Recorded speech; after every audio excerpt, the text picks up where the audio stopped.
Hello everyone. இந்த வீடியோவில் நம்ம எதை பற்றி பார்க்க வரோம்னா ஃபுல் பாலிட்டியுமே வந்து ஸ்டார்டிங் ஹிஸ்டாரிக்கல் பேக்ரவுண்ட்லேருந்து லாஸ்ட் கான்ஸ்டியூஷன் பாடிஸ் அப்புறம் மிசன்லியஸ் இதெல்லாம் இருக்கும்ல. ஸோ மொத்தம் ஒரு பாலிட்டியுமே வந்து நம்ம பார்க்க போகிறோம். ஸோ ஃபஸ்ட் வந்து ஹிஸ்டாரிக்கல் பேக்ரவுண்ட். எம்என் ராய் அப்படின்றவங்க தான் pioneer of communist movement in India. அதாவது பியனர்னா முன்னோடி அப்படின்னு அர்த்தம். ஸோ கம்யூனிஸ்ட் மூவ்மெண்ட் வந்து இந்தியாவில் நடக்கிறதுக்கு முன்னோடியாக இருந்தவர் mister M N Roy. So he suggested the need for constitution. Then background நம்ம பார்க்கும்போது அது 2 பீரியடாக வந்து பிரிப்போம். கம்பெனி ரூல் பண்ணது எது வரைக்கும் ரூல் பண்ணியிருப்பாங்கன்னா, நமக்கு 1857 கிரேட் ரிவால்ட் பண்ணோம்ல. ஸோ அது முடிகிற கம்பெனி ரூல் இருக்கும். அதுக்கடுத்து இங்கிலாண்டோட டேரெக்டாக அந்த கிங் ஆர் குவீன் அவங்க கண்ட்ரோல் கீழே வரும். ஸோ க்ரோன் ரூல் வந்து வரும். ஸோ கம்பெனி ரூலில் ஒரு சில ஆக்ட்ஸ் வந்து இருந்திருக்கும். தென் க்ரௌன் ரூல் வந்து இந்தியா இண்டிபெண்டன்ஸ் ஆக்ட் 1947 நம்ம இண்டிபெண்டன்ஸ் வாங்குற வரைக்கும் ஒரு சில ஆக்ட்ஸ் எல்லாம் இருக்கும். ஸோ அது என்னென்ன ஆக்ட்ஸ், அதோட மெயின் ஃபியூச்சர்ஸ் என்ன அப்படின்னு சொல்லிட்டு நம்ம பார்க்குறது தான் இதோட பேக்ரவுண்ட் அப்படின்னு சொல்லிட்டு. ஸோ என்னென்ன ஆக்ட் இருக்குன்னு உங்களை பார்த்துடலாம். Regulating act of 1773, Pitt's India act of 1784, charter act 1833, charter act 1853. Then இது வரைக்கும் வந்து கம்பெனி ரூலோட ஆக்ட்ஸ். தென் க்ரௌன் ரூல் பார்க்கும்போது government of India act 1858, Indian council act 1861, Indian council act 1892, Indian council act 1909. வரிசை 3 Indian council act வரும். 1861, 1892, 1909. Then Government of India Act 1919, Government of India Act 1935, Indian Independence Act 1947. So Government of India Act 3 வரும், Indian Council Act 3 வரும், Charter Act வந்து 3 இருக்குது. But அதில் வந்து 2 தான் important. அதுபோக ஒரு bits India act, regulating act முன்னாடி இருக்குது. பின்னாடி வந்து இந்தியன் இண்டிபெண்டன்ஸ் ஆக்ட் வரும். இதில் இந்த கவர்மெண்ட் ஆஃப் இந்தியா ஆக்ட் வந்து இந்தியன் இண்டிபெண்டன்ஸ் ஆக்ட்டுக்கு முன்னாடி வர்றது 2 வரிசையாக வரும். 1990, 1935 சொல்லிட்டு. அந்த 1858 மட்டும் நமக்கு வந்து க்ரௌன் ரூலுக்கு மாறும்ல, கம்பெனி ரூல் அந்த இடத்துல வரும். அப்புறம் அந்த கவர்மெண்ட் ஆஃப் இந்தியா ஆக்ட்டுக்கும் இங்கிட்டு பின்னாடி இருக்கிற 2 கவர்மெண்ட் ஆஃப் இந்தியா ஆக்ட்டுக்கும் நடுவில் வர 3மே வந்து Indian council act of 1861, 1892 and 1909. இப்போ வந்து ஒவ்வொரு ஆக்டை வந்து நம்ம பார்க்கலாம்.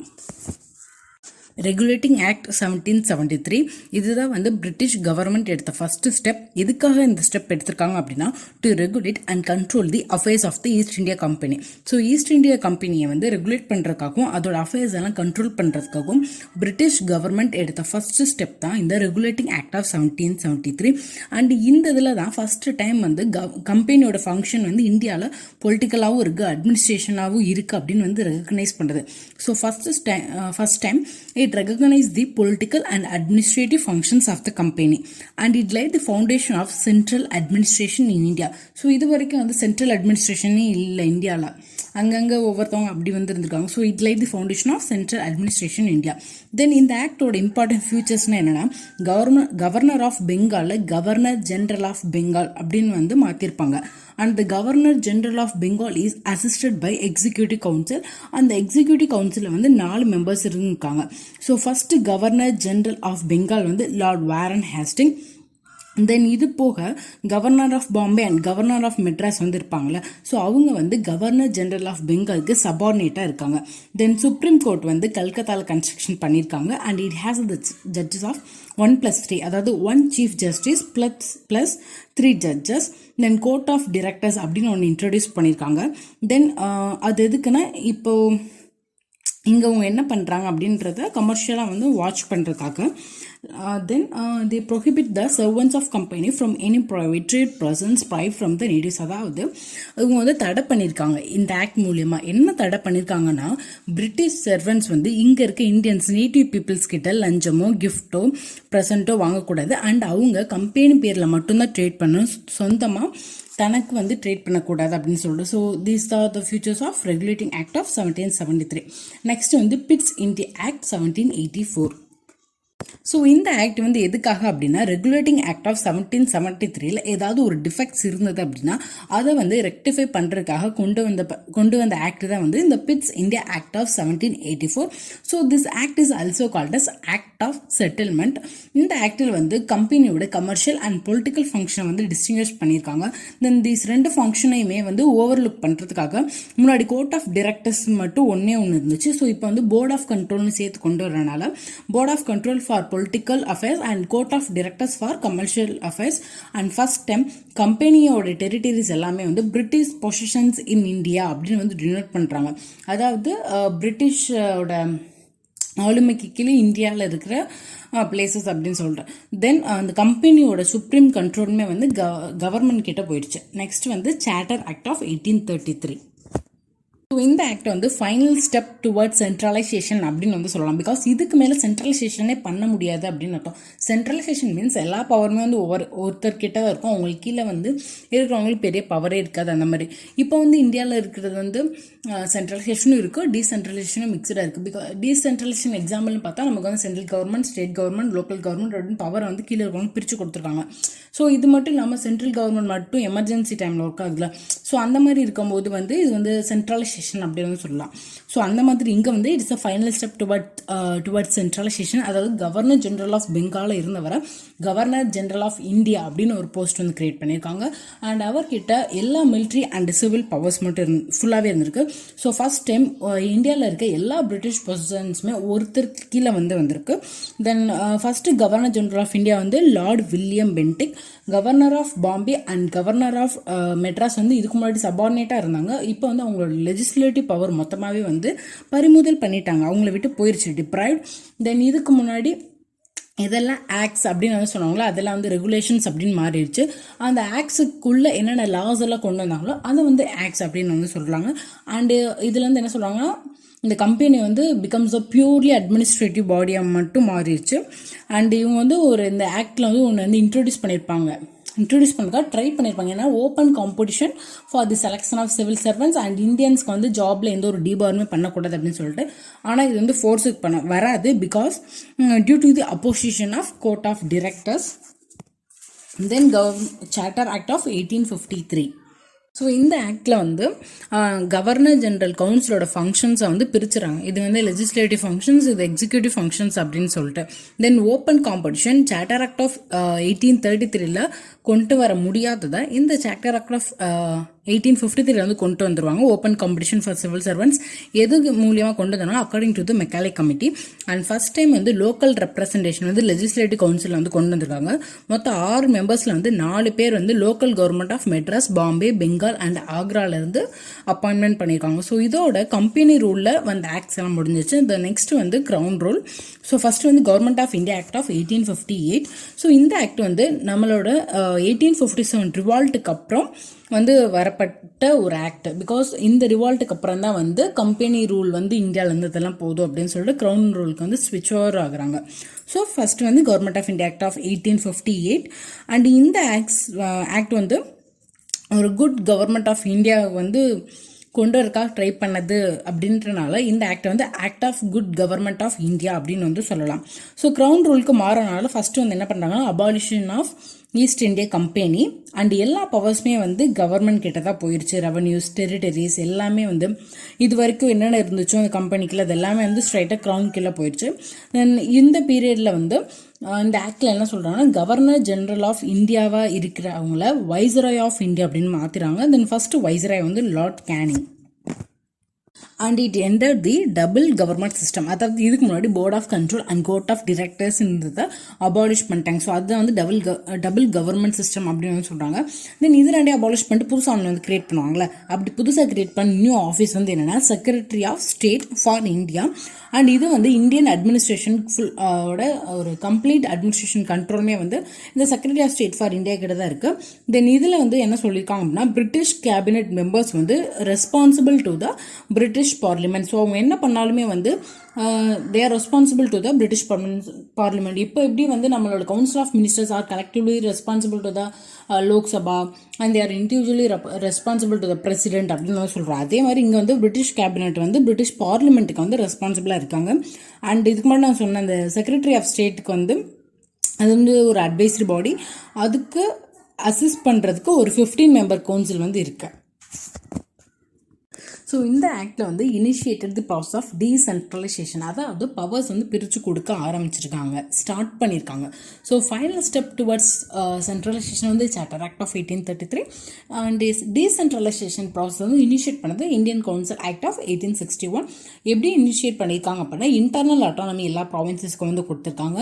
தென் வைஸ்ராய் வந்து சம் இந்தியன்ஸை வந்து நாமினேட் பண்ணலாம் ஆஸ் நான் அஃபிஷியல் மெம்பர்ஸ், அதுதான் வந்து ரொம்ப இம்பார்ட்டன்ட். அஃபிஷியல் மெம்பர்ஸ் இல்லை, non official members. And new legislature councils வந்து எஸ்டாப்ளிஷ் பண்ணியிருக்காங்க. எந்தெந்த இடத்துக்கெல்லாம் Bengal, Punjab and north west provinces portfolio system வந்து இன்ட்ரோடியூஸ் பண்ணியிருக்காங்க by Lord Canning. Then viceroy வந்து ஆர்டினன்ஸ் வந்து இஷ்யூ பண்ணல எமர்ஜென்சி டைமில், அதுக்கு வந்து 6 மாதம் லைஃப் இருக்குது அப்படின்னு ஒரு இதை வந்து கொண்டு வந்திருக்காங்க. அதான் நம்ம இப்போ வரைக்கும் ஃபாலோ பண்ணுறோம். பிரசிடென்ட் வந்து எமர்ஜென்சி இஷ்யூ பண்ணல ஆர்டினன்ஸ் டைமில், அதுக்கும் 6 months லைஃப் தான் அப்படின்னு சொல்லிட்டு. Then Indian council act of 1892. This act increases the power of legislative councils. இதுக்கு முன்னாடி பேருக்கே லெஜிஸ்லேட்டிவ் கவுன்சில் ஒன்று இருக்கானுமே இருந்தது. இப்போ வந்து அது கொஞ்சம் பவர் இன்க்ரீஸ் பண்ணியிருக்காங்க. ஸோ அவங்க என்னென்ன பவர் கொடுத்துருக்காங்க அப்படின்னா நீங்கள் வந்து பட்ஜெட் பற்றி டிஸ்கஸ் பண்ணலாம், எக்ஸிக்யூட்டிவ் வந்து கொஷின் பண்ணலாம் அப்படின்னு சொல்லிட்டு அது வந்து இப்போ வரைக்கும் நம்ம வந்து ஃபாலோ பண்ணுறோம். பிகாஸ் எக்ஸிக்யூட்டிவ்ஸை நம்ம சொல்கிற prime minister plus council of மினிஸ்டர்ஸாக இருக்கலாம், இல்லை சிஎம் ப்ளஸ் கவுன்சில் ஆஃப் மினிஸ்டர்ஸாக இருக்கலாம். அவங்க வந்து ஸ்டேட் லெஜிஸ்லேட்டிவ் அசம்பிளிக்கும் அங்கே லோக்சபாவுக்குமே வந்து ரெஸ்பான்சிபிளாக இருக்காங்க. பிகாஸ் இவங்க வந்து கொஷின்னார்னு ஒன்று வச்சு கொஷின் கேட்டு அதுக்கு வந்து அவங்க வந்து ப்ராப்பராக ரெஸ்பாண்ட் பண்ணணும். இல்லாட்டி நோ கான்ஃபிடன்ஸ் மோஷன் வந்து நம்ம பாஸ் பண்ணி அவங்கள வந்து நம்ம பதவி நீக்கம் வந்து பண்ணிடுவோம், இல்லை அந்த இதையும் வந்து குறைச்சிருவோம். சென்சூர் மோஷன் பண்ணால் குறிப்பிட்ட நபர்கள் இவங்க வந்து ப்ராப்பராக ஆன்சர் பண்ணல அப்படின்னா அவங்கள மட்டும் ரிமூவ் பண்ணலாம். நோ கான்ஃபிடன்ஸ் மோஷன்னா மொத்த கவுன்சில் ஆஃப் மினிஸ்டர்ஸுமே ரிசைன் பண்ணணும், திருப்பி வந்து வேறு கவுன்சில் ஆஃப் மினிஸ்டர்ஸ் வந்து அந்த இடத்துக்கு போவாங்க. ஸோ அதை வந்து நம்ம இப்போ ஃபாலோ பண்ணுறோம். அதை வந்து இந்தியன் கவுன்சில் ஆக்ட் ஆஃப் 1892 வந்து கொண்டு வந்திருக்காங்க. வேலை வந்து ரிசைன் பண்ண வைக்க முடியுமான்னு தெரில, பட் அப்போ வந்து கொஷின் பண்ணலாம் எக்ஸிக்யூட்டிவாக. இதுக்கு முன்னாடி ஒன்றுமே பண்ண முடியாமல் இருந்துச்சு, இப்போ வந்து கொஷின் பண்ணலாம் அப்படின்னு வந்து கொண்டு வந்துருக்காங்க. Then they discuss the budget, the nomination of non-official members on legislative councils on the recommendation of district boards, municipalities, universities, trade associations, jamintas and chambers. இதுக்கு முன்னாடி வைஸ்ராய் வந்து நான் அஃபிஷியல் மெம்பர்ஸ் வந்து நாமினேட் பண்ணார் இந்தியன்ஸை. அவர் படித்தவங்களை சும்மா நாமினேட் பண்ணிக்கிட்டு இருந்தார். இந்த இடத்துல இந்த 6 பாடிஸோட ரெக்கமெண்டேஷன் மூலயமா இவங்க வந்து நாமினேட் பண்ணுறாங்க. ஸோ அவங்க யாருன்னா district boards, municipalities, universities, trade associations, zamindars and chambers. And இன்டைரக்டாக ஒரு எலெக்ஷனுக்கு வந்து ஒரு ப்ரொவிஷன்ஸ் இருக்குது, பட் எலெக்ஷன் அப்படின்ற வார்த்தை இந்த ஆக்டில் எங்கேயுமே வந்து யூஸ் பண்ணல. Then Indian council act of 1909. So 1909 அப்படின்னே நமக்கே தெரியும், குட்டி வயசுல வந்து நம்ம வந்து கேட்டிருப்போம் மின்டோ மார்லி ரிஃபார்ம்ஸ் அப்படின்னு சொல்லிட்டு. ஸோ அந்த மின்டோ மார்லி ரிஃபார்ம்ஸோட இன்னொரு அந்த ஆக்டுக்கு ஒரு நேம் தான் வந்து இந்தியன் கவுன்சில் ஆக்ட் ஆஃப் 1909. இதுலேருந்து என்ன பண்ணியிருக்காங்க அப்படின்னா லெஜிஸ்லேட்டிவ் கவுன்சிலோட சைஸை வந்து இன்க்ரீஸ் பண்ணியிருக்காங்க. எங்கன்னா போத் சென்ட்ரல் அண்ட் ப்ராவின்சஸ் ரெண்டுலேயுமே வந்து லெஜிஸ்லேட்டிவ் கவுன்சிலோட சைஸை வந்து இன்க்ரீஸ் பண்ணியிருக்காங்க. அண்ட் ஃபர்ஸ்ட் டைம் ஒரு இந்தியனை வந்து எக்ஸிக்யூட்டிவ் கவுன்சிலில் வந்து போட்டிருக்காங்க. அது யார் அப்படின்னா சத்யேந்திர பிரசாத். இவர் வந்து ஒரு லா மெம்பராக வந்து போட்டிருக்காங்க. And introduce communal representation for Muslims by accepting the concept of separate elections. அதாவது முஸ்லிம்ஸ் இருக்கிறாங்க அப்படின்னா இப்போ முஸ்லீமில் ஒருத்தர் வந்து நிற்கலாம் அந்த எலெக்ஷனில், அவருக்கு வந்து ஓட்டு போடுறது முஸ்லீம்ஸ் மட்டும் தான் ஓட்டு போடுவாங்க. ஸோ அப்படி வந்து கொண்டு வந்த செப்பரேட் எலெக்ஷன் கம்யூனல் ரெப்ரசன்டேஷன் அப்படின்னு சொல்லுவாங்க. ஸோ இப்படி கொண்டு வந்த ஆக்ட் தான் வந்து 1909 இந்தியன் கவுன்சில் ஆக்ட். ஸோ இதுலேருந்து வந்து lord Minto is considers a father of communal electorate. Next வந்து government of India act of 1919. So 1919 government of India ஆக்டுக்கு வந்து மின்டோ மாடல் ரிஃபார்ம்ஸ் மாதிரி இங்கே வந்து மாண்டேகு செம்ஸ்ஃபோர்ட் ரிஃபார்ம்ஸ். இந்த ஆக்டோட அப்ஜெக்டிவ் என்ன அப்படின்னா ரெஸ்பான்சிபிள் கவர்மெண்ட் வந்து இந்தியாவுக்குள்ளே கிராஜுவலாக இன்ட்ரடியூஸ் பண்ணணும் அப்படின்றது தான். So the demarcating and separating the central and provincial subjects, அதாவது இதெல்லாம் சென்ட்ரல் சப்ஜெக்ட்டு இதெல்லாம் ப்ராவின்சியல் சப்ஜெக்ட்டு அப்படின்னு வரையறுத்து அதை பிரிக்கிறாங்க. ஸோ இப்போ வந்து நம்ம வந்து central list, state list and concurrent லிஸ்ட்டுன்னு வச்சிருக்க மாதிரி 1919 சென்ட்ரல் சப்ஜெக்ட், ப்ராவின்சியல் சப்ஜெக்ட் அப்படின்னு வந்து பிரிச்சிருக்காங்க. Then provincial subject has also 2 parts, reserved part and transfer part. Reserve part வந்து governor and council of ministers வந்து என்ன பண்ணாலுமே வந்து அதில் இருக்க சப்ஜெக்ட்ஸ்குள்ளே என்ன பண்ணாலும் லெஜிஸ்லேட்டிவ் கவுன்சிலுக்கு வந்து அவங்க ரெஸ்பான்சிபிள். வேரஸ் இன் ரிசர்வ்டு பார்ட் அவங்க வந்து எந்த ஒரு ரெஸ்பான்சிபிள் அவங்களுக்கு இல்லை. இந்த ட்ரான்ஸ்ஃபர் ரிசர்வ்டு அப்படின்னு பிரிச்சிருக்க இந்த டூயல் ஸ்கீம் ஆஃப் கவர்னன்ஸ் வந்து டயாச்சி அப்படின்னு தான் சொல்லுவாங்க. அண்ட் இட் வந்து ரொம்ப அன்சக்ஸஸ்ஃபுல்லாக வந்து முடிஞ்சு போச்சு. தென் ஃபர்ஸ்ட் டைம் வந்து direct election and bicameralism வந்து இன்ட்ரோடியூஸ் பண்ணியிருக்காங்க. பை கேமரலிசம்னா வேறு ஒன்றுமே இல்லை, 2 ஹவுஸ் வந்து இருக்குது. இப்போ எப்படி நமக்கு லோக்சபா ராஜ்யசபா இருக்கோ அதே மாதிரி 2 house, Appar house and lower house இருக்கிறது வந்து பை கேமரலிசம். தென் எக்ஸிக்யூட்டிவ் கவுன்சிலில் 6ல் 3 பேர் வந்து இந்தியன்ஸாக இருக்கணும், ஆனால் அவங்க வந்து கமாண்டர் இன் சீஃபாக இருக்கக்கூடாது. அதை தாண்டி வேறு இந்த பொசிஷனில் 6 பேர்த்தில் 3 பேர் வந்து இந்தியன்ஸாக இருக்கலாம் அப்படின்னு வந்து சொல்லியிருக்காங்க. Then Minto Morley reforms separate elected முஸ்லிம்ஸ்க்கு கொடுத்த மாதிரி they extend the separate electorate provisions for Sikhs, Indian Christians, Anglo-Indians and Europeans, and they granted franchise வந்து லிமிட்டடாக கொடுத்துருக்காங்க. அதாவது ஃப்ரான்ச்சைஸ் என்னன்னா ஓட்டிங் ரைட்ஸ் அவங்க வந்து அது வந்து எல்லா மக்களுக்கும் கொடுக்காம ஒரு சிலவங்களுக்கு வந்து லிமிட்டடாக கொடுத்துருக்காங்க.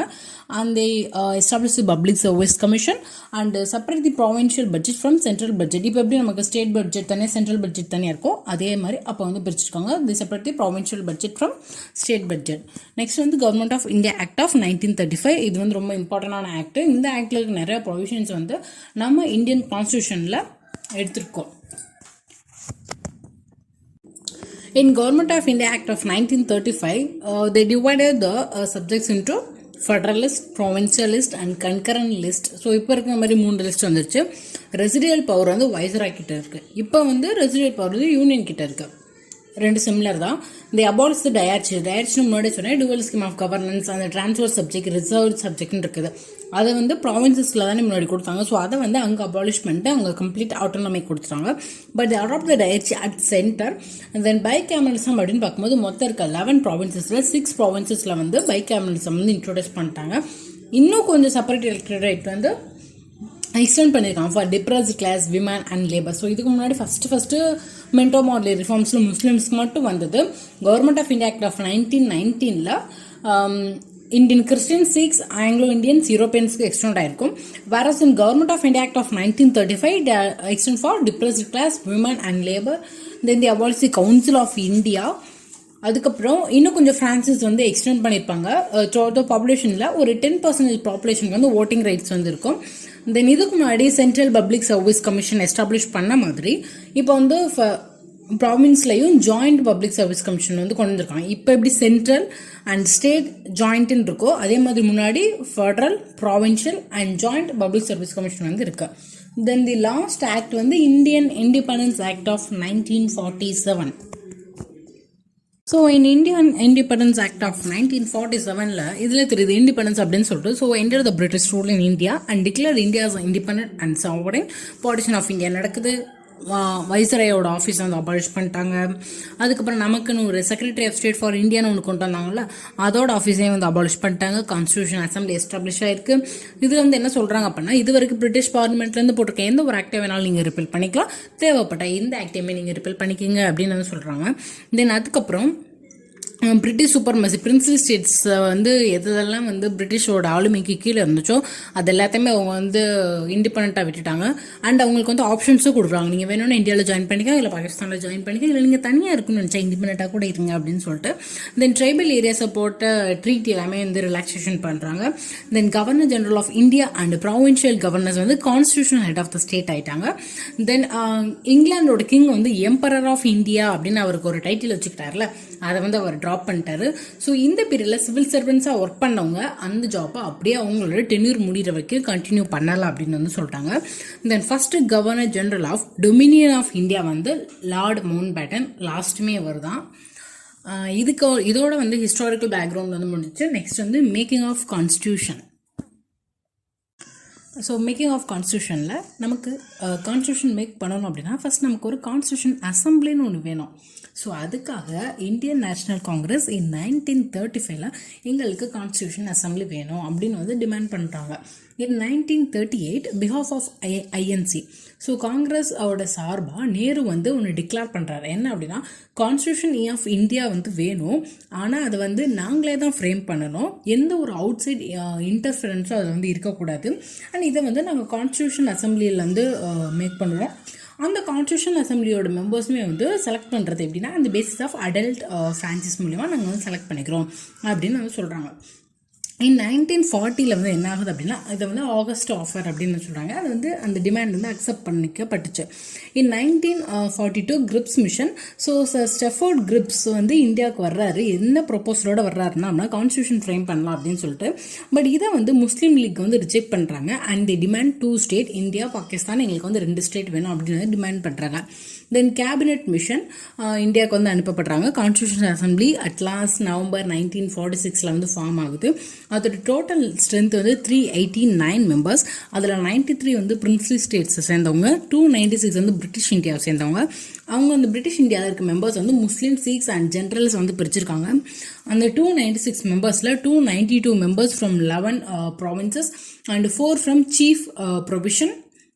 அண்ட் இதுக்கு மெம்பர்ஸ் எல்லாம் வந்து எந்த மாதிரி வந்து இப்படி பிரிச்சுருக்காங்க அப்படின்னா based on the population. And லாஸ்ட்டில் என்னென்னா இந்த பிரின்ஸ் ஸ்டேட்ஸே எங்களுக்கு இதுவே ஆனால் அப்படின்னு சொல்லிட்டு கிட் போயிட்டாங்க. அண்ட் இதுக்கு மெம்பர்ஸ் வந்து partly elected and partly nominator. December 9, 1946 தான் வந்து ஃபஸ்ட்டு கான்ஸ்டியூஷன் அசம்பிளியோட மீட்டிங் வந்து நடக்குது. இந்த முஸ்லீம் லீக் வந்து பாய்கட் பண்ணிட்டாங்க, கலந்துக்கவே இல்லை. தென் டாக்டர் சச்சிதானந்த சிங்கா வந்து டெம்பரவரியாக பிரசிடென்ட் ஆஃப் கான்ஸ்டியூஷன் அசம்பிளியை வந்து செலக்ட் பண்ணுறாங்க. எப்படி செலக்ட் பண்ணுறாங்க அப்படின்னா இதில் இவர் தான் வந்து வயசானவங்க. ஸோ இது வந்து ஃப்ரெஞ்சில் இருக்க ஒரு ப்ராக்டிஸ். ஸோ அதை வந்து பேஸ் பண்ணி டாக்டர் சச்சிதானந்த சிங்கா வந்து first temporary president of constitution அசம்பிளியை வந்து செலக்ட் பண்ணுறாங்க. தென் எலெக்டட் பிரசிடென்ட் வந்து டாக்டர் ராஜேந்திர பிரசாத். அவருக்கு கீழே 2 வைஸ் பிரசிடென்ட் வந்து இருக்காங்க, V T. Krishnamachari and H.C. Mukherjee. In December 13, 1946 வந்து நேரு வந்து ஒரு அப்ஜெக்டிவ் ரெசல்யூஷன் வந்து அந்த கான்ஸ்டியூஷன் அசம்பிளி வந்து சப்மிட் பண்ணுறாரு. அதை வந்து ஜான் 22, 1947 அந்த ரெசல்யூஷனை எல்லாரும் படிச்சு பார்த்து அக்செப்ட் பண்ணிக்கிட்டாங்க. இன் ஆகஸ்ட் 29, 1947 டிராஃப்டிங் கமிட்டி அப்படின்னு வந்து ஒன்று செட்டப் பண்ணுறாங்க. அது வந்து 7 மெம்பர் கமிட்டி. அதோட ஹெட் வந்து டாக்டர் B.R. அம்பேத்கர். இந்த கமிட்டிக்கு கீழே இருக்க இன்னும் 6 பேர் யாருன்னா Gopalaswami Ayyangar, Alladi Krishnaswami Ayyar, doctor K.M. Munshi, Syed Mohammad Saadulla, N. Madhav Rao, T.T. Krishnamachari. உடம்பு சரியில்லாத காரணத்தினாலையும் ஒருத்தவங்க இறந்துட்டாங்க அப்படின்ற காரணத்தினாலையும் மாதவ்ராவுக்கு பதிலாக மிட்டர் அப்படின்றவர் கண்டினியூ பண்ணார். தென் T.T. கிருஷ்ணமாச்சாரிக்கு பதிலாக வந்து D.P. கைதன் அப்படின்றவர் வந்து அதை கண்டினியூ பண்ணார். தென் கான்ஸ்டியூஷனை வந்து நம்ம அடாப்ட் பண்ணிட்டோம். அடாப்ட் பண்ண டைம் வந்து நவம்பர் 26, 1949. அப்போ நம்ம நம்ம கான்ஸ்டியூஷன் அடாப்ட் பண்ணும்போது அதில் என்னென்ன இருந்துச்சு அப்படின்னா ப்ரியாம்பிள் இருந்துச்சு, 395 ஆர்டிகல்ஸ் இருந்தது, தென் 8 ஷெட்யூல்ஸ் வந்து இருந்தது. அண்ட் ஒரு சில இம்பார்ட்டன்ட் ஃபேக்ட்ஸ் அப்படின்னு பார்த்தா symbol of constitution assembly elephant, constitutional adviser to the constitution assembly வந்து B.N. ராவ், கான்ஸ்டியூஷன் அசம்பிளியோட secretary H.V.R. Iyengar. Then Indian கான்ஸ்டியூஷனோட ஹேலிகிராஃபர் இட்டாலிக் ஸ்டைலில் இருந்தவர் யாருன்னா பிரேம் பிஹாரி நரேன் ரைசாடா. அண்ட் ஹிந்தி வெர்ஷனோட கேலிகிராஃபி வந்து யார் பண்ணாங்க அப்படின்னா Vasant Krishnan Vaidya. And it is decorated by the Nandlal Bose. இந்த கான்ஸ்டியூஷன் அசம்பிளி வந்து கான்ஸ்டியூஷன் மட்டும்தான் மேக் பண்ணாங்களா அப்படின்னு பார்த்தா அது கூட அவங்க சில ஒரு ஃபங்க்ஷன்ஸும் வந்து பர்ஃபார்ம் பண்ணியிருக்காங்க. அது என்னன்னா இந்தியா வந்து மெம்பர் ஆஃப் காமன்வெல்த்தில் வந்து ரேட்டிஃபைட் பண்ணியிருக்காங்க. Then the adopted national flag July 22, 1947. Then national anthem and national song ரெண்டுமே வந்து ஜான் 24, 1950 வந்து பண்ணியிருக்காங்க. Then first president of India Rajendra பிரசாத்தை செலக்ட் பண்ணியிருக்காங்க. ஸோ இவ்வளோதான் வந்து making of constitution. Then salient features of constitution. So salient features அப்படின்னு பார்க்கும்போது ரொம்ப முக்கியமான ஒரு ஃபஸ்ட்டு பாயிண்ட்டே வந்து எமர்ஜென்சி. என்ன தான் வந்து நம்ம யூஎஸ்கே கிட்டேருந்து இதெல்லாம் காப்பி பண்ணியிருந்தாலும் அங்கே வந்து யூஎஸ்ஏல எமர்ஜென்சி டைமில் பவர் எல்லாம் வந்து ஜுடிஷியரி கிட்ட போகும். ஆனால் இந்தியாவில் எமர்ஜென்சி டைமில் ஃபெடரலாக இருக்கிற நம்ம வந்து யூனிட்டரியாக மாறிடுவோம். அதாவது ஃபுல் கண்ட்ரோல் வந்து சென்ட்ரல் கவர்மெண்ட் கிட்ட இருக்கும். நெக்ஸ்ட்டு வந்து நம்ம கான்ஸ்டியூஷன் வந்து partly rigid and partly flexible. அதாவது ஒரு சில பாயிண்ட்ஸ் ப்ரொவிஷன்ஸ் கான்ஸ்டியூஷனில் இருக்கிறத ஈஸியாக அமெண்ட் பண்ணிடலாம் சிம்பிள் மெஜாரிட்டிலேயே. அதுவே ஒரு சிலது வந்து ரொம்ப கஷ்டமாக இருக்கும். நமக்கு வந்து அதுக்கு ஸ்பெஷல் மெஜாரிட்டி வேணும். இந்த சிம்பிள் மெஜாரிட்டி, ஸ்பெஷல் மெஜாரிட்டி அப்புறம் இதில் வர ஒரு சில வேர்ட்ஸ் எல்லாம் வந்து இப்போ போட்டு கன்ஃபியூஸ் பண்ணிக்காதீங்க. த்ரூ அவுட் நம்ம ஃபுல்லாக பார்க்கும்போது இந்த பாலிட்டி டாப்பிக்கே முடிகிறச்ச உங்களுக்கு வந்து எல்லாமே ரொம்ப ஈஸியாக வெல்வர்ஸ்டாக வந்து நீங்கள் ஃபீல் பண்ணுவீங்க. You don't worry about this. So இதில் வந்து நான் போப்போ இது எல்லாமே வந்து இதில் பற்றின டீட்டெயில்ஸாக வரும். அதனால் இப்போ வந்து இதெல்லாம் கேர் பண்ணிக்கோங்க, சும்மா ஜஸ்ட் லிசன் மட்டும் பண்ணிக்கோங்க. ஸோ சிம்பிள் மெஜாரிட்டியில் நம்ம வந்து ஒரு சில ப்ரொவிஷன்ஸை பாஸ் பண்ணிடலாம். ஒரு சிலது ரொம்ப கஷ்டமாக வந்து ரொம்ப இம்பார்ட்டண்டாக இருக்கும், அதுக்கெல்லாம் அவ்வளோ சீக்கிரம் மாற்றவே முடியாது அப்படின்றது எல்லாம் ஸ்பெஷல் மெஜாரிட்டியில் வரும். எக்ஸாம்பிள் வந்து நம்ம பிரசிடெண்ட்டை இம்பீச்மெண்ட் பண்ணுறதா இருக்கலாம், ஒரு சுப்ரீம் கோர்ட் ஜட்ஜை ரிமூவ் பண்ணுறதா இருக்கலாம். ஸோ இதெல்லாமே வந்து ரொம்ப கஷ்டமான ஒரு ரிஜிட் போர்ஷன்ஸ் வந்து. நெக்ஸ்ட்டு வந்து நம்ம வந்து நிறைய சோர்ஸஸ்லேருந்து எடுத்திருக்கோம் நிறையா இதெல்லாம். ஸோ யூஎஸ்ஏ கிட்டேருந்து நம்ம என்னென்ன எடுத்திருக்கோம்னா, preamble, fundamental rights, judicial review, independent judiciary, impeachment of president. Impeachment of பிரசிடென்ட்னா வேற ஒன்றும் இல்லை, பிரசிடென்ட்டை ரிமூவ் பண்ணுறது தான். பட் இம்பீச்மெண்ட் அப்படின்ற ஒரு வார்த்தை வேறு யாருமே ரிமூவ் பண்ணுறதுக்கு வந்து சொல்லியிருக்க மாட்டாங்க, மற்ற எல்லாத்துமே ரிமூவல் அப்படின்னு தான் சொல்லியிருப்பாங்க. பிரசிடென்ட் மட்டும் அது கொஞ்சம் ஸ்பெசிஃபிக்காக இம்பீச்மெண்ட் அப்படின்னு தான் சொல்லியிருப்பாங்க. Then removal of judges, then function of vice president. இதெல்லாமே வந்து நம்ம யூஎஸ்ஏ கான்ஸ்டியூஷன்லேருந்து எடுத்துப்போம் இதோட கான்செப்ட்ஸ் எல்லாம்.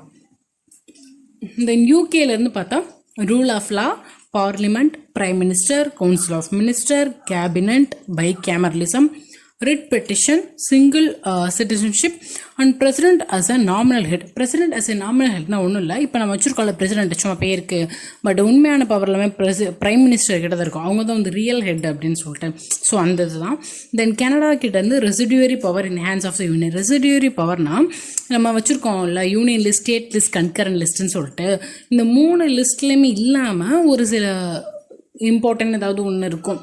ஸோ அதெல்லாம் யார்கிட்ட அதெல்லாம் செய்கிறதுக்கு பவர் இருக்குது அப்படின்னா யூனியன் கிட்ட இருக்குது. தென் அப்பாயின்மெண்ட் ஆஃப் கவர்னர், பிகாஸ் யூஎஸ்ஏல வந்து கவர்னர் வந்து எலெக்ட் பண்ணி தான் வந்து செலக்ட் பண்ணுறாங்க. இந்தியாவில் வந்து கவர்னர் அப்பாயிண்ட் பண்ணுறோம், அந்த இது வந்து கனடா கிட்டேருந்து நம்ம எடுத்திருக்கோம்.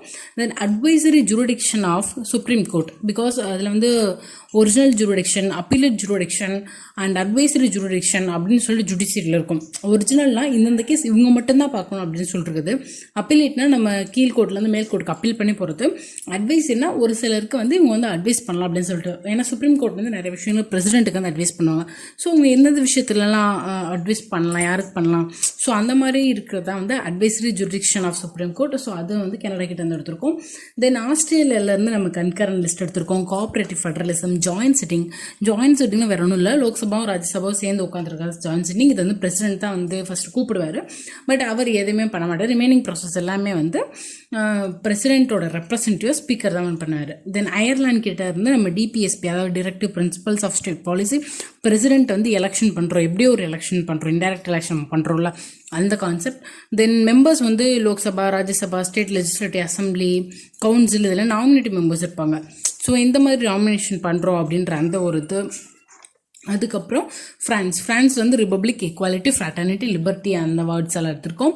தென் ரஷ்யாவிலேருந்து fundamental duties and justice. Fundamental duties ஒரிஜினலாக வந்து இந்தியன் கான்ஸ்டியூஷன் இல்லை, அது லேட்டர் பீரியட் நம்ம வந்து ஒரு 42nd அமெண்ட்மெண்ட் ஆக்ட் ஆஃப் அதில் வந்து 1976 அதில் வந்து ஃபண்டமெண்டல் டியூட்டிஸ் வந்து ஆட் பண்ணியிருப்போம். தென் சவுத் ஆஃப்ரிக்காலேருந்து அமெண்ட்மெண்ட் பண்ணுற ப்ரொசீஜர், ராஜ்யசபாவுக்கு எப்படி எலெக்ஷன் வைக்கலாம் அப்படின்றது. தென் ஜெர்மனியில் எமர்ஜென்சி பீரியடில் ஃபண்டமெண்டல் ரைட்ஸை சஸ்பெண்ட் பண்ணணும் அப்படின்ற ஒரு கான்செப்ட். தென் ஜப்பான்லேருந்து ப்ரொசீஜர் எஸ்டாப்ளிஷ் பை லா அப்படின்னு நம்ம வந்து வெளியில் சொல்லிக்கிறோம், பட் நம்ம உண்மையில் ஃபாலோ பண்ணுற டியூ ப்ராசஸ் ஆஃப் லா. அது என்ன procedure establish by law, due process of லானா இதிலே பேரில் இருக்க ப்ரொசீஜர் எஸ்டாப்ளிஷ் பை லா. ஒரு ஆக்ட் வந்து வரணும், பில்லாக இருக்குதுன்னா, இப்போ நமக்கு example Lok Sabha, Rajya Sabha president sign பண்ணால் அது வந்து ஆக்டாக மாறிடும். ஸோ இந்த ப்ரொசீஜர்லாம் கரெக்டாக பண்ணி வந்துருச்சு அப்படின்னாலே அது வந்து ஒரு லா அப்படின்னு ஒரு இதில் இருந்துச்சுன்னா அது வந்து ப்ரொசீஜர் எஸ்டாப்ளிஷ் பை லா. அது மக்களுக்கு நல்லதா கெட்டதா ஃபேராக அப்படின்னு எதுவும் பார்க்குறதில்ல. இதுவே டியூ ப்ராசஸ் ஆஃப் லானா அந்த மாதிரி ப்ரொசீஜர்ஸ் எல்லாம் கரெக்டாக பண்ணணும், but at the same time அந்த லா வந்து நல்லதுக்காக இருக்கணும், ஃபேராக இருக்கணும், மக்களுக்கு வந்து நல்ல விஷயங்களை பண்ணுறக்கணும். ஸோ இந்த ரெண்டு ஒரு டிஃப்ரென்ஸ் தான் வந்து இந்த ரெண்டுக்கு மீன் டிஃப்ரெண்ட்டே. ப்ரொசீஜர் எஸ்டாப்ளிஷ் பை லாக்கும் டியூ ப்ராசஸ் ஆஃப் லாக்கும் நமக்கு வந்து பேருக்கு ப்ரொசீஜர் எஸ்டாப்ளிஷ் பைலாம் நம்ம ஃபாலோ பண்ணுறோன்னு சொல்கிறோம், பட் உண்மையிலே இந்தியாவில் வந்து ப்ராக்டிக்கலாக ஃபாலோ பண்ணுறது வந்து டியூ ப்ராசஸ் ஆஃப் லா. தென் நமக்கு வந்து வேரியஸ் அமெண்ட்மெண்ட்ஸ் எல்லாம் நம்ம வந்து கான்ஸ்டியூஷனில் ஆட் பண்ணிகிட்டே இருக்கிறனால ரொம்ப பெருசாக ரிட்டன் கான்ஸ்டியூஷனாக வந்திருக்கு. எல்லா அமெண்ட்மெண்ட்டுமே நம்ம ஞாபகம் அவசியம் இல்லை, ரீசெண்ட் அப்டேட்ஸ் அண்ட் ஒரு சில இம்பார்ட்டன்ட் இது மட்டும் நம்ம பார்க்குறோம். ஸோ 73rd அமெண்ட்மெண்ட் ஆக்ட் வந்து ரொம்ப important, it's for panchayat. 74th amendment act municipality. 97th amendment act cooperative society. 98th Amendment Act, Special Provisions for Karnataka, 99th Amendment Act, national judicial appointment commission. இதை வந்து supreme court வந்து void அப்படின்னு வந்து சொல்லுவாங்க. ஏன்னா அந்த நேஷ்னல் ஜுடிஷியல் அப்பாயின்மெண்ட் கமிஷன் வந்து இப்போ ஜட்ஜஸ் எல்லாம் அப்பாயின்ட் பண்ணுறது கொலிஜியம் சிஸ்டம் அப்படின்னு இருக்கும். அதை ரீப்ளேஸ் பண்ணிட்டு இப்படி ஒன்று அப்பாயின்ட் பண்ணலாம் சொல்லுவாங்க. இது நாங்கள் வந்து இண்டிபெண்டன்ட் ஜுடிஷியரி, அது வந்து கான்ஸ்டியூஷனல் பேசிக் ஸ்ட்ரக்சர் அப்படின்னு சொல்லிட்டு சுப்ரீம் கோர்ட்டு இந்த ஆக்ட் வந்து வாய்டுன்னு சொல்லுவாங்க.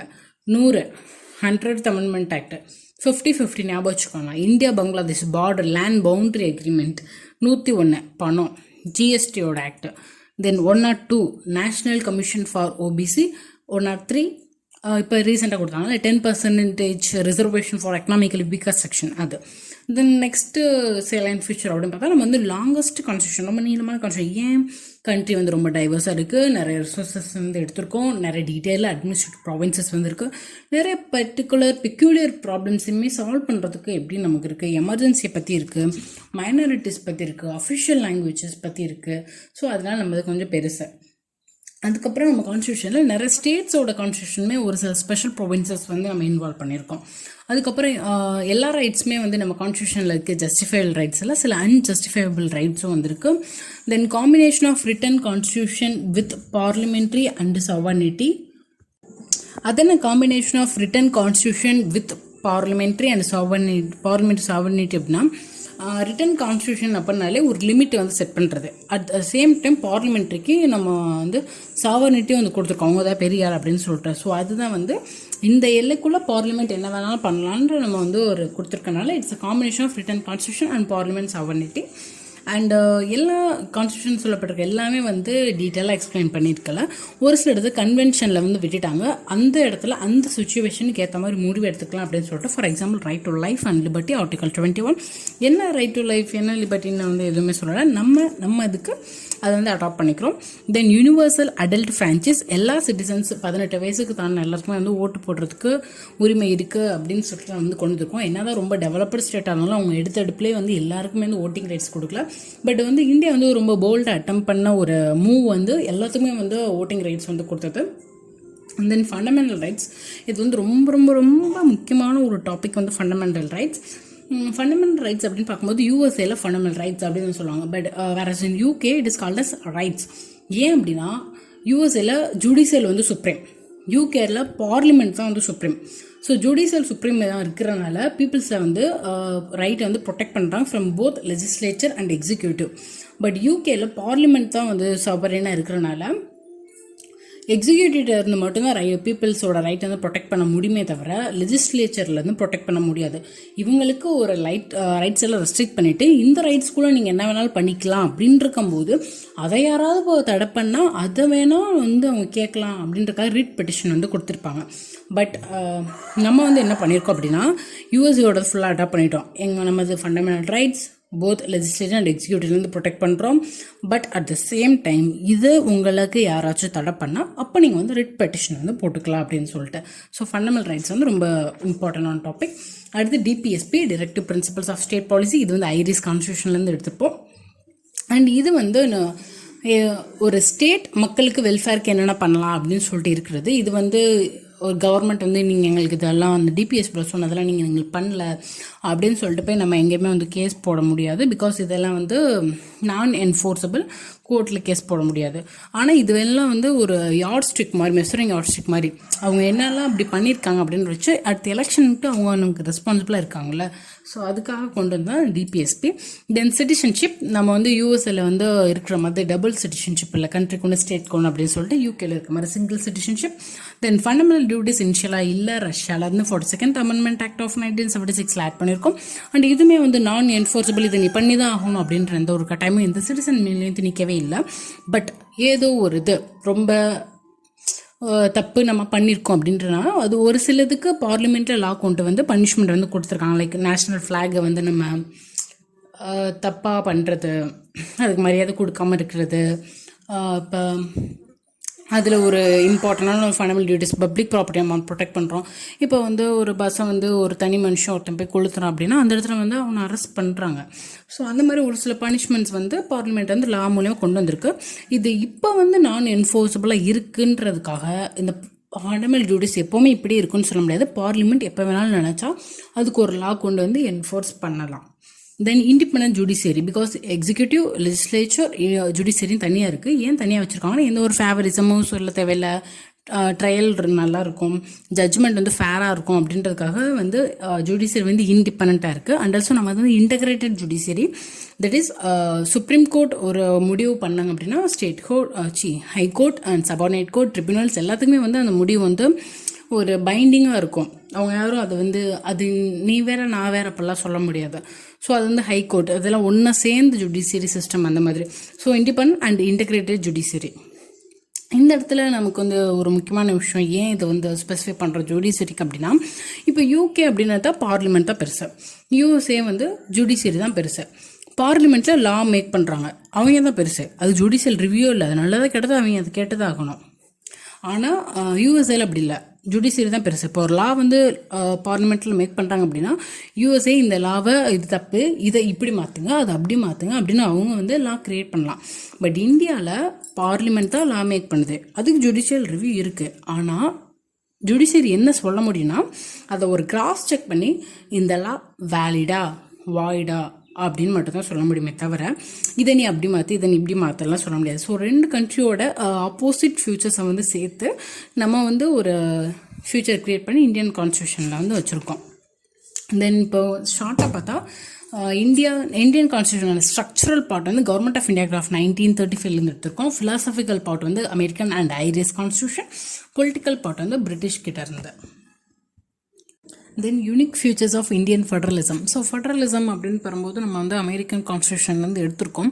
ஸோ ஃபெடரலிசம் ஃபாலோ பண்ணுற மற்ற கண்ட்ரிஸோட கான்ஸ்டியூஷனில் இருந்து என்னென்னது தனித்துவமாக இந்தியன் கான்ஸ்டியூஷனில் இருக்குது அப்படின்னு நம்ம பார்க்குறோம். இந்தியாவில் மட்டும்தான் அப்படி இருக்குன்றத பார்க்குறது தான் வந்து unique features of Indian federalism. So first வந்து பிரசிடெண்ட். யூஎஸ்ஏல பிரசிடெண்ட் இன்டைரக்ட் எலெக்ஷன், இந்தியாவில் யூஎஸ்ஏல பிரசிடெண்ட் வந்து direct election, whereas in India indirect election. Then governor அப்படின்னு பார்த்தோன்னா யூஎஸ்ஏ வந்து பீப்புள் செலக்ட் பண்ணுறாங்க, இந்தியாவில் வந்து அப்பாயிண்ட் பண்ணுறோம் by the central government. Then allocation of seats in Rajya Sabha அப்படின்னு பார்த்தா யூஎஸ்ஏல 50 ஸ்டேட்ஸு, ஒரு சீட்டுக்கு 2 சீட்டு, ஒரு ஸ்டேட்டுக்கு 2 சீட் அப்படின்னு சொல்லிட்டு மொத்தமே 100 மெம்பர் தான். பட் இந்தியாவில் ராஜ்யசபாவில் அப்படின்னு பார்த்தோன்னா 245 seats based on the population நம்ம வந்து பிரிக்கிறோம். அதில் 235 வந்து எலெக்டட் ப்ளஸ் 12 வந்து நாமினேட் பண்ணுற பிரசிடென்ட் பண்ணுறாங்க அப்படின்னு சொல்லிட்டு. தென் யூஎஸ்ஏல double citizenship, USA of citizen ஒன்று, ஸ்டேட்டுக்கு ஒன்று. பட் இந்தியாவில் வந்து சிங்கிள் சிட்டிசன்ஷிப். யூஎஸ்ஏ கான்ஸ்டியூஷன் வந்து 2 கான்ஸ்டியூஷன் இருக்கும், constitution of USA and constitution of Texas அப்படின்னு சொல்லிட்டு அந்த ஸ்டேட்டுக்கெல்லாம். ஸோ மொத்தம் 2 கான்ஸ்டியூஷன். பட் இந்தியாவுக்கும் ஒரே ஒரு கான்ஸ்டியூஷன் தான். தென் ஆல் இண்டியா சர்வீசஸ் அப்படின்னு வந்து நமக்கு இந்தியாவில் மட்டும்தான் இருக்குது. அது வந்து என்ன தான் ஒரு ஸ்டேட்டுக்காக ஒர்க் பண்ணாலும் அவங்கள வந்து செலக்ட் பண்ணுறது பார்த்தா சென்ட்ரல் கவர்மெண்ட் தான், ஆல் இண்டியா சர்வீசஸ். தென் வந்து ஒரு முக்கியமான ஒன்று ஆர்டிகல் 249, ராஜ்யசபா ஒரு ரெசல்யூஷனை இன்ட்ரடியூஸ் பண்ணி அது ஸ்பெஷல் மெஜாரிட்டியில் பாஸ் ஆகி அது லோக்சபா அக்செப்ட் பண்ணால் அவங்க வந்து ஒரு வருஷத்துக்கு ஏதாவது ஸ்டேட் லிஸ்ட்டில் இருக்கிறத வந்து யூனியன் லிஸ்ட்டுக்கு வந்து மாற்றலாம். ஸோ அப்படி ஒரு ப்ரொவிஷன்ஸ் வந்து இருக்குது. இது வந்து சென்ட்ரல் ஸ்டேட் ரிலேஷன்ஷிப்லாம் வந்து வரும், சென்டருக்கு ஸ்டேட்டுக்கு ரிலேஷன்ஷிப். ஸோ இது வந்து ஆர்டிகல் 249. அதுக்கப்புறம் இப்போ அந்த ஆல் இண்டியா சர்வீஸ் சொன்னால அதில் புதுசாக இப்போ ஐஏஎஸ், ஐபிஎஸ், ஐஆர்எஸ் இருக்கிற மாதிரி புதுசாக ஏதோ ஒரு சர்வீஸ் ஆட் பண்ணணும் அப்படின்னு நினச்சாலும் அதுவுமே வந்து ராஜ்யசபா தான் இன்ட்ரடியூஸ் பண்ண முடியும். ராஜ்யசபா இன்ட்ரடியூஸ் பண்ணி ஸ்பெஷல் மெஜாரிட்டியில் பாஸ் ஆகி லோக்சபா அக்செப்ட் பண்ணால் தான் அந்த புது ஒரு சர்வீஸ் வந்து ஸ்டேட்டுக்கு ஒர்க் பண்ணுறதுக்காக அவங்க வந்து கிரியேட் பண்ண முடியும். Then article 352 national emergency. எல்லா ஸ்டேட் லிஸ்ட்டுமே வந்து it goes to the hands of the parliament, ஃபுல்லாகவே இந்த சென்ட்ரல் கவர்மெண்ட் கண்ட்ரோலில் வரும். Then article 365 and 356 state emergency. So state power, legislature power எல்லாமே வந்து பிரசிடென்ட் கிட்ட வந்து போயிடும். Then financial emergency article 360, union லிஸ்ட்டில் இருக்க டேக்ஸும் வந்து யூனியன் தான் வாங்குவாங்க, ஸ்டேட் லிஸ்ட்டில் இருக்க டேக்ஸும் வந்து யூனியன் தான் வாங்குவாங்க. நார்மல் டைமில் ஸ்டேட் லிஸ்ட்டில் இருக்க டேக்ஸில் வந்து ஸ்டேட் தான் வாங்குவாங்க. பட் ஃபினான்ஷியல் எமர்ஜென்சி அப்படின் போது ஃபுல் ஃபினான்ஷியல் ஆட்டோனமி வந்து யூனியன் கிட்ட தான் வந்து இருக்கும். ஸோ இந்த டைமில் ஜுடிஷியரியோட சேலரி வந்து ரெடியூஸ் பண்ணுறதுக்கு வாய்ப்புகள் அதிகம். தென் நான் முன்னாடியே சொன்ன மாதிரி integrated and independent judiciary, because நம்ம இதில் வந்து அப்பாயின்மெண்ட் பண்ணுற ஜட்ஜஸ் வந்து collegium system, it is independence. Then யூஎஸ்ஏல ஃபெடரல் கோர்ட், ஸ்டேட் கோர்ட்டுன்னு இருக்குது, நமக்கு இப்படி சுப்ரீம் கோர்ட், ஹை கோர்ட் இருக்க மாதிரி. ஸோ அதுக்கு தனிலா, இதுக்கு தனிலா, பட் நமக்கு வந்து ஒரே லா, அதனால நம்ம வந்து integrated and independent. Then amphibian character of constitution, அதாவது நார்மல் டைம்ஸில் நம்ம எல்லாம் ஃபெடரலாக இருப்போம், பட் எமர்ஜென்சி அப்படின்னு வரும்போது ஃபுல் சென்ட்ரல் கவர்மெண்ட் கையில் யூனிட்டரி மாறிடும். அப்போ வந்து நமக்கு எந்த ஒரு கான்ஸ்டியூஷன் அமெண்ட்மெண்ட்டுமே பண்ண மாட்டோம், அமெண்ட்மெண்ட் பண்ணாமலே நம்ம வந்து அப்படி மாறிடும். தென் அமெண்ட்மெண்ட் டு த கான்ஸ்டியூஷன் அப்படின்னு வரும்போது ஸ்டேட்டுக்கு வந்து எந்த பவருமே இல்லை, ஃபுல் பவருமே வந்து சென்ட்ரல் கீழே தான் இருக்குது. And the Election Commission of India for conducting elections of MPs and MLAs, whereas the Election Commission of State வந்து for local government. எந்த ஒரு டெரிட்டரி இன்டெகிரிட்டி ஸ்டேட்டுக்கு வந்து இப்போ ஒரு லைக் இப்போ வந்து ஒரிஷா வந்து ஒடிஷான்னு பேர் மாற்றுறாங்க, ஆந்திரா தெலுங்கானா வந்து பிரிக்கிறாங்க அப்படின்னாலுமே அது ஸ்டேட்டுக்குள்ளே இருந்தாலும் பேர் மாற்றுறதோ பவுண்டரி மாற்றுறதோ எதுவாக இருந்தாலும் அது வந்து பார்லிமெண்ட் மட்டும்தான் பண்ண முடியும். Then office of CAG, controller and auditor general, அவர் ஒருத்தர் தான் யூனியன் அண்ட் ஸ்டேட் ரெண்டோட அக்கௌண்ட்டுமே வந்து பார்க்குறாரு. தென் ஒரு சில சர்டன் ப்ரொவின்சஸ் வந்து சென்டர் முடிவு பண்ணது வந்து ஸ்டேட் வந்து அது கேட்டதாகணும் அப்படின்னு வந்து இருக்குது. தென் நிறைய பில்ஸ் வந்து பிரசிடெண்ட் சைன் பண்ணாதான் வந்து சென்ட்ரலில் பார்லிமெண்ட்டில் வர எல்லா பில்ஸுமே வந்து பிரசிடென்ட் சைன் பண்ணாதான் வந்து ஆக்டாக மாறும். And at the same time ஒரு சில பில்ஸ் ஸ்டேட் லெஜிஸ்லேச்சரில் பாஸ் பண்ணாலும் அது வந்து கவர்னர் ரிசர்வ் பண்ணி பிரசிடென்ட் சைன் பண்ணாதான் வந்து ஆக்டாக மாறும். ஸோ இதெல்லாம் வந்து இதெல்லாமே வந்து unique features of Indian federalism. So இதோட வந்து நம்ம இந்த வீடியோ வந்து ஸ்டாப் பண்ணிக்கலாம். நெக்ஸ்ட் இதில் வந்து part 2 preamble, union and territories, citizenship, fundamental rights, fundamental duties, DPSP வரைக்கும் நம்ம வந்து பார்க்கலாம். Bye bye, take care and thank you.